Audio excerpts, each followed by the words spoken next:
प्रश्न आहे हा. त्यासाठीच आम्ही 14 एप्रिलला बाबासाहेबांच्या जीवनावरील चित्रकला स्पर्धा आपण घेतोय. त्या अनुषंगानं समजा आता 10वी-12वीचे एक्झाम आता संपलेले आहेत. मुलांना करिअर ओरिएंटेड चित्रकलेमध्ये या कलेच्या क्षेत्रात जायचं असेल तर कुठलं कॉलेज आहे किंवा ह्याच्यामध्ये करिअर काय आहे, तर त्या प्रश्नांची ही उत्तरं पालकांना मिळू शकतात. आणि त्याचबरोबर हा बाबासाहेबांचा जो जे 14 तारखेला जी जयंती आहे ती एक वेगळ्या पद्धतीने साजरी करावी. कारण त्यांच्या व्यक्तिचित्र आणि त्यांच्या जे काही त्यांचा इतिहास आहे त्या इतिहासावर जे विषयावर जे काही चित्र काढणार आहोत आपण, मला असं वाटतं की आत्तापर्यंत कोणी केलेलं नाही आहे. आणि ते सोलापूरमध्ये पहिल्यांदा आपण ही स्पर्धा राबवतोय.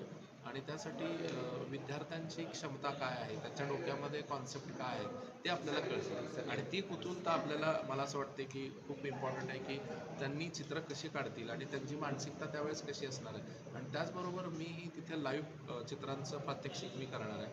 आणि काही प्रश्न असतील पालकांचे, त्या प्रश्नाचं निवारण मी करण्याचा प्रयत्न करेन. नेमकं स्पर्धेचं स्वरूप काय असणार आहे? अगदी थोडक्यात सांगा. स्पर्धेचं स्वरूप जे आहे ते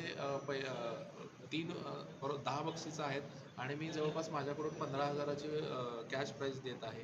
त्याचबरोबर सर्टिफिकेट आहे आणि ट्रॉफीज आहेत. आणि सगळ्यात इम्पॉर्टंट आहे की विद्यार्थ्यांना जे काही नंबर आलेल्या विद्यार्थ्यांना पारितोषिक ज्यांना मिळालं आहे त्या विद्यार्थ्यांना आपण फ्री ऑफ कॉस्ट एक शिबिर आपण घेतोय त्यांच्यासाठी आणि ते विनामूल्य असेल.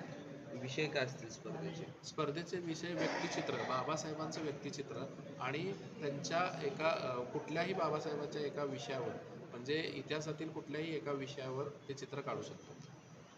आणि 2 स्थळ आणि वेळ दिनांक सांगा. स्थळ जे आहे ते किल्ला बगीचा. किल्ला बगीचामध्ये 8 ते 12च्या दरम्यान ही स्पर्धा होणार आहे.